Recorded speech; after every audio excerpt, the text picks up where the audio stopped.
Bom dia, irmãos. Paz seja convosco. Começando aqui uma primeira carta, não escrita por Paulo, provavelmente, que é a carta aos Hebreus, embora tenha muitas das características de Paulo no sentido assim de fazer entender aquilo que é superado no Novo Testamento em relação ao Antigo Testamento. Carta aos Hebreus não está escrito, foi escrito por Paulo, não se sabe quem escreveu, autor desconhecido, mas a teologia da carta aos Hebreus, aquilo que se afirma na carta aos Hebreus, está muito alinhado com o que Paulo escrevia, embora não se saiba quem escreveu. Provavelmente foi uma carta escrita antes do ano 70, porque fala muito em relação ao templo, fala muito em relação às questões rituais que são superadas pela nova aliança, mas não menciona de maneira nenhuma o templo como destruído. Então as pessoas, os eruditos no caso, acreditam que ela foi escrita antes ainda do ano 70, por causa das menções do templo, sem mencionar que ele tinha sido destruído. Provavelmente seria um argumento aqui, se tivesse acontecido, contra, na verdade, o Antigo Testamento, no sentido de sua superação. Seria um argumento, mas não aparece dessa forma. Então, provavelmente foi escrita antes do ano 70. O contexto é um contexto de perseguição, a igreja estava sendo perseguida, e algumas pessoas, principalmente dentre os judeus, porque a carta claramente fala muito da questão dos judeus, então provavelmente é uma carta direcionada a pessoas do judaísmo. Essas pessoas, então, por causa das perseguições, estavam sendo tentadas a voltar ao judaísmo, porque o judaísmo não estava sendo perseguido, estava sendo perseguido o cristianismo. Embora vejamos no episódio em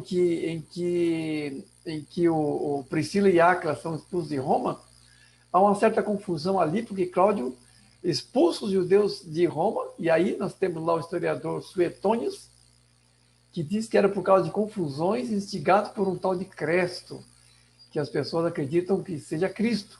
Cristo mal escrito deu Cresto. Então, provavelmente por causa daquelas ebulições que haviam, das contendas entre judeus que se convertiam em judeus que continuavam fiéis ao judaísmo, por causa das confusões, provavelmente Cláudio expulsou a todos, não fazendo distinção. Mas a uma certa altura em diante, quando começam as perseguições imperiais, já há uma distinção entre judeus e cristãos. A perseguição é contra os cristãos e não contra os judeus. E nesse sentido, alguns judeus fiéis, alguns judeus que eram cristãos, estavam sendo tentados a voltar para o judaísmo, que não era perseguido. Então, o autor aos Hebreus escreve, provavelmente dirigido a esse público, a fim de encorajá-los a eles, ao restante dos cristãos, obviamente, mas principalmente aos Hebreus, que é o nome da carta, para que eles não voltassem ao judaísmo, que eles suportassem as perseguições e ficassem firmes. Então, a carta aos Hebreus, então, nós vemos assim, claramente que ela é direcionada a pessoas familiarizadas com o judaísmo, pelos detalhes, pelas questões levantadas que dão a entender a superação do judaísmo pelo evangelho e pelo, por assim dizer, cristianismo. Já era chamado assim naquela época. Então, esse é o tema que vai nortear toda a carta aos Hebreus. A superioridade de Jesus, a sua messianidade e a sua superioridade como Messias, superioridade em relação aos profetas, superioridade com relação aos anjos, superioridade em relação a tudo e a todos, como divindade. Essa vai ser a mensagem da carta aos Hebreus, a divindade de Jesus e sua messianidade. E, obviamente, as suas implicações, as implicações disso, com relação a um possível abandono, porque quem estiver abandonando a Jesus, seja por uma apostasia, pura e simplesmente, ou seja, por um retorno ao judaísmo, está apostatando da revelação mais recente de Deus, e as implicações, obviamente, são eternas com relação a isso. O juízo é também mencionado em Hebreus. Juízo que virá por aqueles que abandonarem o evangelho ou que retornarem a uma estatura de adoração que já tem sido superada. Todo o corpo, então, da carta dos Hebreus vai se falar em relação a isso. A revelação de Jesus em relação à sua messianidade e os termos mais amplos da messianidade. Nós vamos ver, por exemplo, que Jesus não morreu só pelos eleitos. Jesus não apenas morreu pela humanidade inteira, não apenas pelos escolhidos, como afirmam erroneamente os calvinistas, mas pela humanidade inteira e pela criação. Em Hebreus vai ser retomada a teologia de Romanos, embora se tenha dúvida se foi Paulo que escreveu essa carta, mas vai ser retomada aquela teologia de Romanos, onde Jesus é redentor da criação inteira, e não apenas de uma parte da humanidade que seriam os eleitos, e não apenas uma parte da humanidade que seriam os judeus, mas toda a humanidade e toda a criação. Isso é o que Hebreus vai em uma linearidade de exposições, ampliando cada vez mais o sentido da messianidade de Cristo em todo o seu alcance. É isso que Hebreus vai dizer no final de tudo. Então, começando aqui no versículo 1 a 3, resumidamente, diz assim: havendo Deus outrora falado muitas vezes e de muitas maneiras aos pais pelos profetas, nestes últimos dias nos falou pelo Filho, a qual constituiu o herdeiro de todas as coisas, pelo qual também fez o universo, sustentando todas as coisas pela palavra do seu poder. Depois de ter feito toda a purificação dos pecados, assentou-se à direita da majestade nas alturas. Havendo Deus outrora falado pelos profetas. Por quê? Porque desde a queda, um povo vem trazendo o reino de Deus. Desde a queda, um povo vem trazendo a palavra de Deus. Esse povo é uma nação de profetas. Aqui, obviamente, se refere aos profetas legitimamente constituídos. Mas podemos dizer assim que a palavra de Deus, a nação de Deus, desde o começo, é uma nação de profetas. Então, Deus vem falando de geração em geração, desde o momento da queda, desde aquele primeiro momento em que Adão e Eva pecam e trazem a queda para a humanidade. E tem sido esse o diálogo de Deus com a humanidade, culminando na revelação de Jesus. Porque tudo aquilo que foi falado anteriormente pelos profetas, aqui eu estou falando de Isaías, Jeremias e tudo mais, esses são os profetas em primeiro plano, tudo que vem sendo falado através dessas pessoas aponta para Jesus. Tem em Jesus o seu sujeito maior e mais definitivo que virá por ser, que está por se revelar. E a carta a Pedro, por exemplo, diz inclusive que foi revelado que não era para o tempo deles. Alguns profetas, inclusive, sabiam que não eram para eles, era para nós. Vamos chegar nesse ponto aí, aqui em Hebreus. Mas estavam anunciando a Jesus. E o diálogo de Deus em primeiro plano, num primeiro momento, o diálogo de Jesus com a humanidade é o anúncio do Messias vindouro. Então, havendo Deus falado já pelos profetas lá no Testamento, nos últimos dias nos fala diretamente pelo Filho. Nos fala diretamente pelo Filho. Nesses últimos dias. Porque quando nós vemos lá na transfiguração lá no Evangelho, quando Jesus se transfigura diante dos apóstolos, lá no Monte Tabor, né? No Monte Tabor, quando Jesus se transfigura diante dos apóstolos, aparecem Moisés e Elias conversando com ele ali. Moisés e Elias. Aparece Moisés e Elias conversando com ele. Por que Moisés e Elias? Por que não outros dois profetas? Porque ali claramente Moisés e Elias encabeçam a lei e os profetas. Porque o assunto que eles estavam conversando, embora não esteja transcrito ali o diálogo, especificamente o diálogo de Jesus com Moisés e com Elias, mas o assunto era o cumprimento da messianidade de Cristo, o fato de Jesus estar indo para Jerusalém, e ali em Jerusalém ele ser entregue, ser morto, ser crucificado e ressuscitar. Vai acontecer em Jerusalém. E o assunto é esse.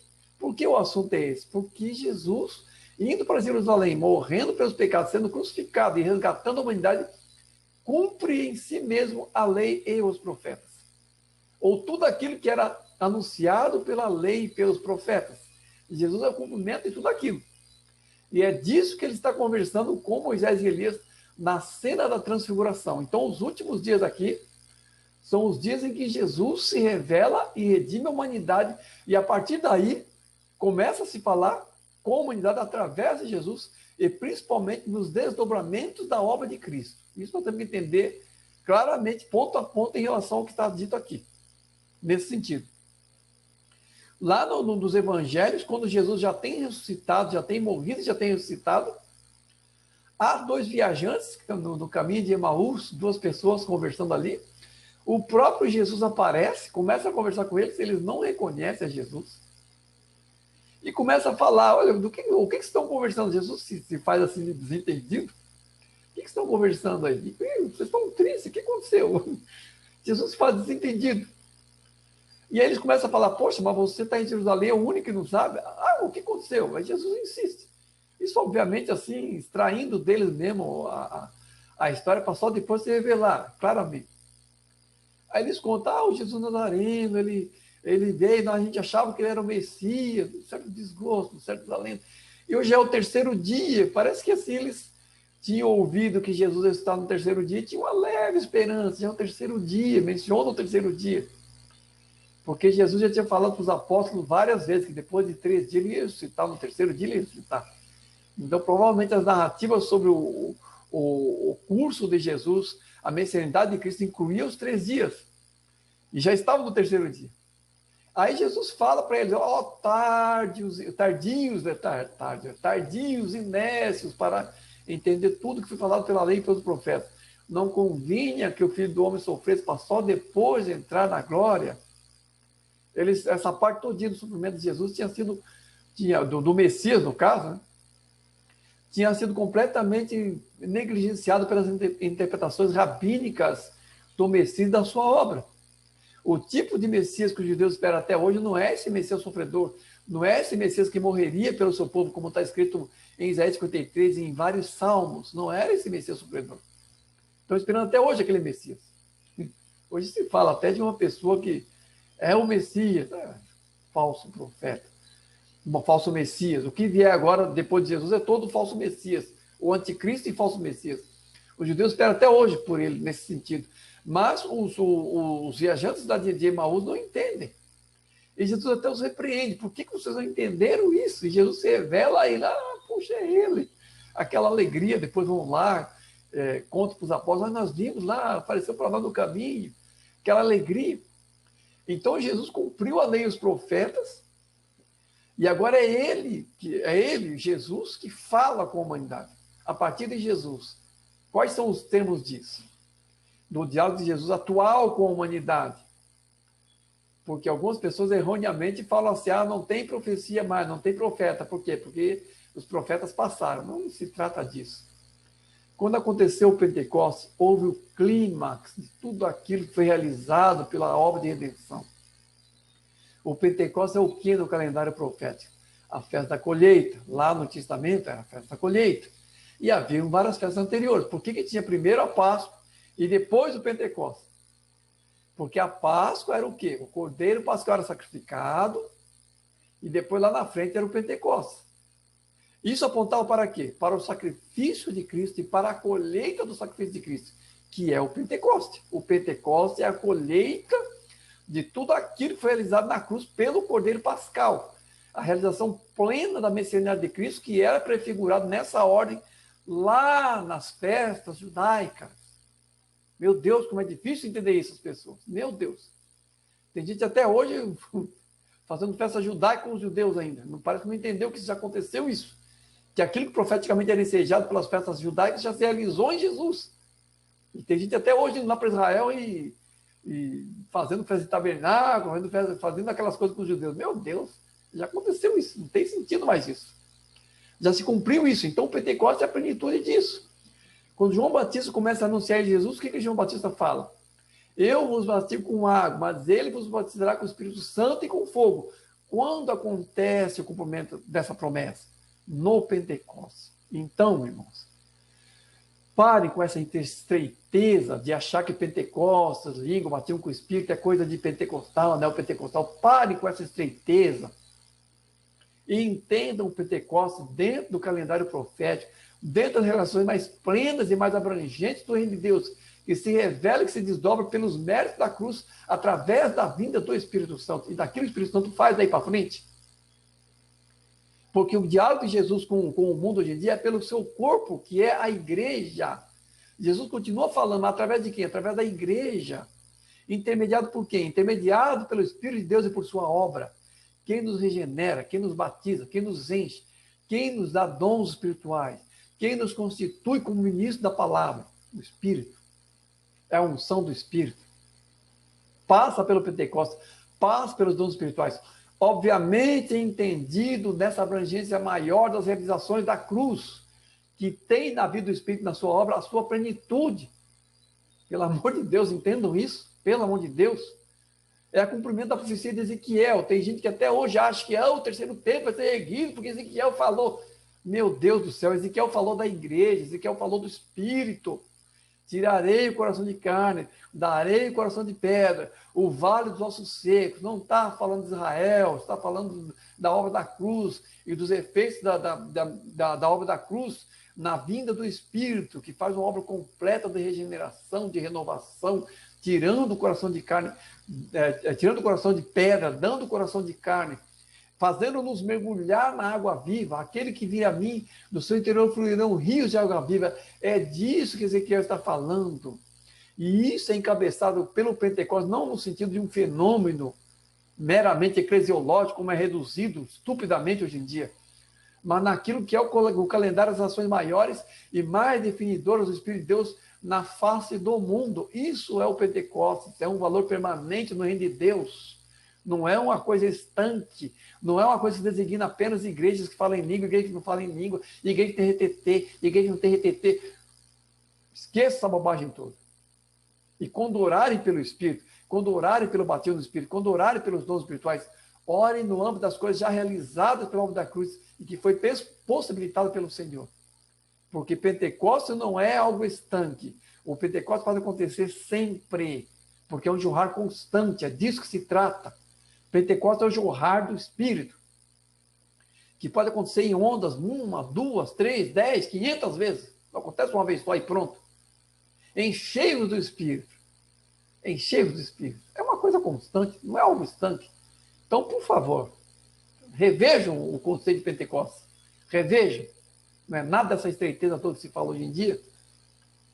Porque aqui na passagem diz: tendo feito a purificação dos pecados, assentou-se à destra da majestade nas alturas. Então o Senhor veio, fez a purificação dos pecados, que era a obra capital, que possibilitou a vinda do Espírito, que possibilitou o Pentecostes. E aqui eu me refiro ao Pentecostes permanente, não ao Pentecostes como evento, não ao Pentecostes como designação de igreja que ora em língua e outros que não oram.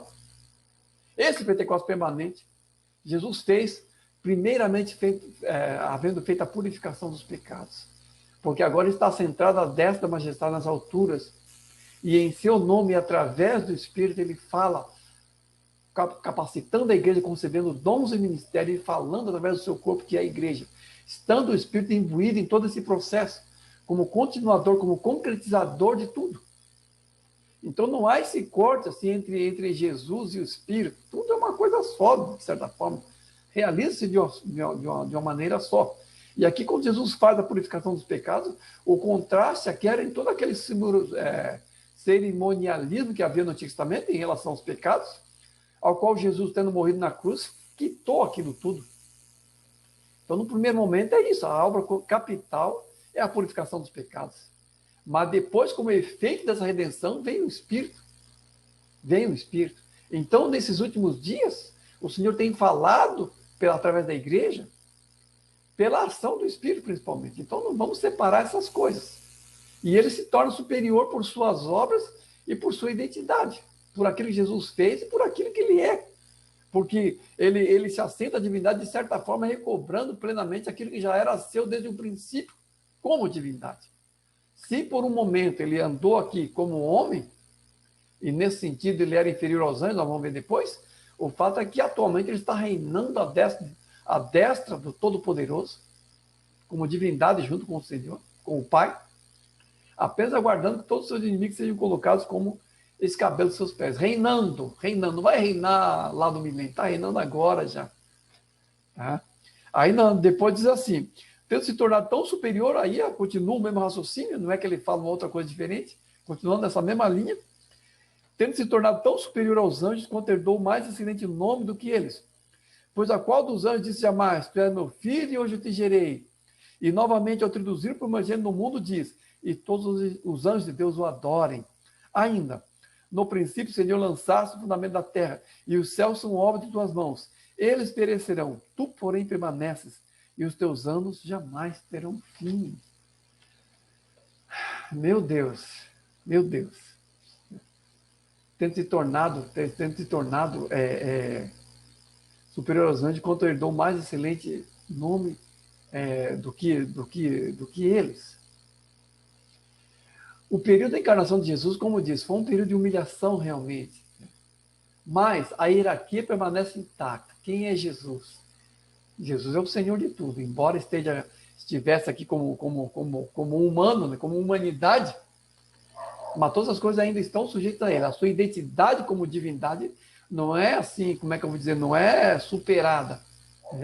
A kenosis, que é a encarnação, não significa que Jesus deixou de ser Deus enquanto esteve encarnado. Não é isso, não. Ele assumiu a forma de servo, mas continuou divindade. Tanto que ele era adorado, as pessoas se prostravam diante dele, e ele não rejeitava a adoração, como faziam os anjos, como faziam os apóstolos, não. Ele aceitava a adoração. Mas depois de ter feito essa redenção, ele se tornou muito superior aos anjos. Nós lemos outras passagens que falam desse fato acontecido nas esferas celestiais, onde o Senhor está assentado, tendo se tornado a cabeça de todo o principado e potestade. Então, se por um momento houve algo parecido com uma humilhação, o fato é que agora ele assume completamente sua identidade plena.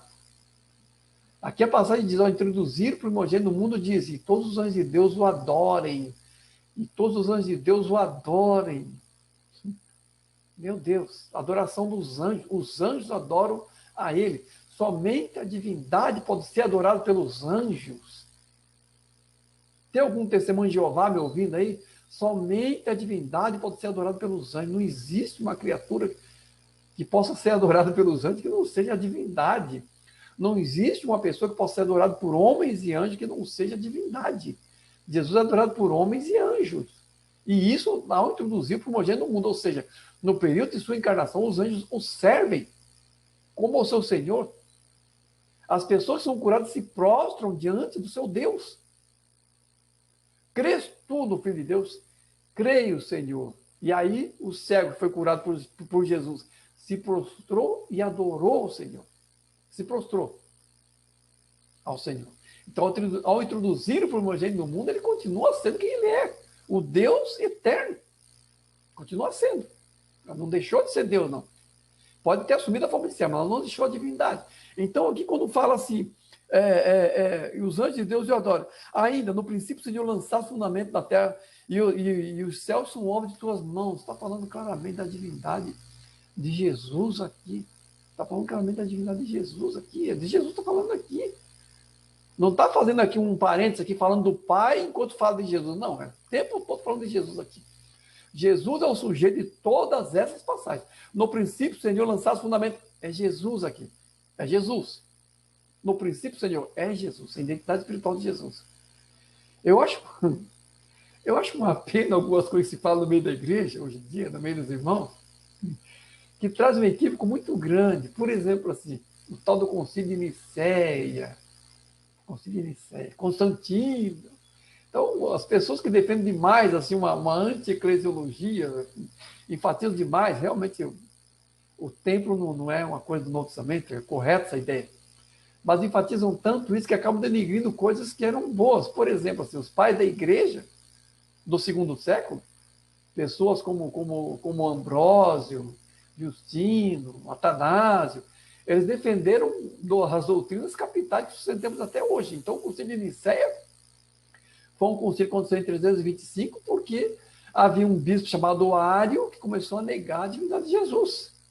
E, obviamente, que os pais da igreja daquela época, Atanásio, entre outros, principalmente Atanásio foi o que mais combateu, mas também Eusébio de Cesareia, entre outros, combateram essa heresia, porque perceberam, não, Jesus é divindade, senão não somos redimidos. Se a mediação feita diante de Deus pelo pecado do homem não é feita pela divindade, não existe simplesmente a redenção, porque não poderia ser feito por uma criatura, por mais elevada que ela fosse. Esse era o tema de Concílio de Nicéia. Quando falo de Nicéia, falo de Constantino, das distorções que houve, que a igreja se tornou instituição, e blá, blá, blá, blá, blá, blá. Mas o Concílio de Nicéia foi muito importante no sentido, assim, de não permitir que a divindade de Jesus fosse negada, se espalhasse no meio da igreja e tivéssemos, assim, um tipo de heresias de testemunhos de Jeová hoje em dia, como norma completa. Se nós hoje podemos hoje em dia distinguir entre uma heresia de negação da divindade de Jesus e aquilo que a palavra de Deus fala sobre sua divindade, assim como está aqui nessa carta, se nós conseguimos fazer isso, foi por esforço de homens como Atanásio, como Eusébio de Cesareia e outros que combateram essas heresias na época em que elas surgiram. Isso é importante. Então não vamos ter um conhecimento parcial da história da igreja para negar o mérito daqueles que lutaram para que não se espalhasse a heresia da negação da divindade de Jesus no meio da igreja, porque isso foi afirmado. No princípio, Senhor, lançaste o fundamento. No princípio, teus anos jamais terão fim. A eternidade de Jesus é afirmada aqui. Eternidade. Eternidade aqui no sentido de perenidade de existência. Não apenas eternidade no sentido de não perecimento, mas também eternidade no sentido de não princípio de dias. Esse é o sentido quando as escrituras falam assim, de eternidade em eternidade tu és Deus. Por que usa essa expressão de eternidade em eternidade tu és Deus? Porque o Senhor Jesus é eterno, por assim dizer, para trás e para frente. Ele é eterno no sentido de nunca ter começado a existir e é eterno no sentido de nunca cessar de existir. É isso que está afirmando aqui. Só a divindade tem essa característica. Não há criatura nenhuma que tenha essa característica. Não há criatura nenhuma que possa ter essa característica. Se Jesus fosse o sócio de Jeová, ele não teria característica de eternidade passada, ele só teria característica de eternidade para frente, por assim dizer, de não perecimento. Essa eternidade nós também temos. Nós, nesse sentido, nós somos eternos também. Mas eu só comecei a existir em 1962. Eu não existia antes de 1962. O Senhor Jesus aqui, não, ele é eterno na mesma dimensão que o Pai também é eterno. É afirmado claramente aqui, divindade de Jesus. E tudo aquilo que o Senhor fez é baseado nisso. Isso é o que a carta de Hebreus está falando. Depois continua-se, o versículo 13, né? Diz assim, ora, a qual dos anjos jamais disse, assenta-te à minha direita, até que eu ponha teus inimigos por estrado dos teus pés. A qual dos anjos jamais disse, meu Deus, tremendo isso aqui. São expressões específicas que denotam divindade, diferenciando Jesus dos anjos. Porque na hierarquia da criação, os anjos são uma criatura muito elevadas realmente. A criação espiritual, claramente, ela precede a criação material, a criação física. Para mim está claro isso, na palavra de Deus. Que a criação física ela é posterior à criação celeste. Então, nesse sentido, os anjos vieram antes da criação do mundo, do sistema, da criação física, todo o universo foi criado depois. E Jesus é considerado superior, é colocado como superior. Assenta-te à minha direita. Quando que Jesus se assentou à direita do Pai? Quando ele fez toda a redenção, ele tomou assento à direita do Pai. Ele já estava lá antes, não é que ele não estava antes. Mas aqui se revela uma importância maior, porque ele vem, se assenta diante do Pai, depois de ter feito a obra de redenção, depois de ter vindo aqui à Terra e ter redimido toda a criação, não apenas a humanidade, mas toda a criação, através da obra da cruz. Então, Jesus nunca é nivelado com os anjos. Jesus nunca é equivalente a anjo nenhum. E aqui entendamos uma coisa. Lá no Antigo Testamento, é comum, eu acredito nisso, se dizer que o anjo do Senhor que aparece várias vezes lá é um tipo de epifania, é um tipo de manifestação de Jesus antes da encarnação. Eu acredito nisso. Tanto que corretamente, eu acredito, as nossas traduções colocam anjo do Senhor com A maiúsculo, distinguindo aquele anjo do Senhor dos outros anjos, de Gabriel, de Miguel, de qualquer outro anjo que apareça. Então, esse anjo do Senhor é Jesus, né, antes de ser encarnado. Mas aqui não se confunde de maneira nenhuma. Não quer dizer que ele é um anjo, ou ele é uma categoria de anjo. Não, Jesus é Jesus, anjo é anjo. Por favor, não vamos cometer essa besteira. Se os anjos adoram a Jesus, obviamente que não adoram algo que lhes são semelhantes, ou que lhe é semelhante, de maneira nenhuma. Tá? Quando Jesus nasceu, aqui no mundo, ele foi adorado pelos anjos, aqui no mundo.